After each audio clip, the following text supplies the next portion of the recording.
मोबदला लाटूनही उजनी कालव्याच्या जागेवर कब्जा।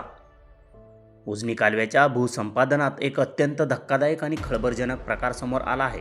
शासनाकडून जमिनीचा कोट्यावधींचा मोबदला घेऊनही काही धनदांडग्यांनी उजनी कालव्याच्या हक्काची जागा सोडलेली नाही।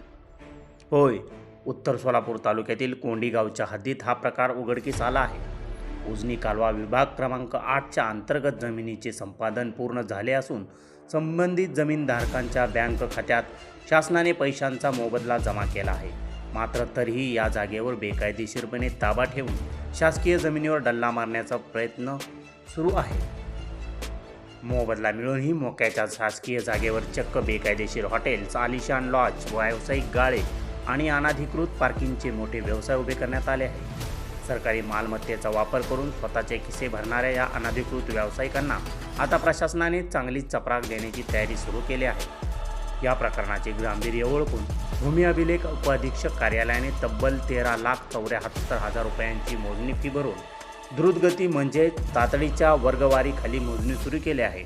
यामध्ये कोंडी गावातील सर्वात मोठा असलेला गट नंबर 324 141.42 हेक्टर, गट नंबर 305, 330 आणि 320 यासह तब्बल 35पेक्षा जास्त सर्वे नंबरची शासकीय हद्द निश्चित केली जात आहे।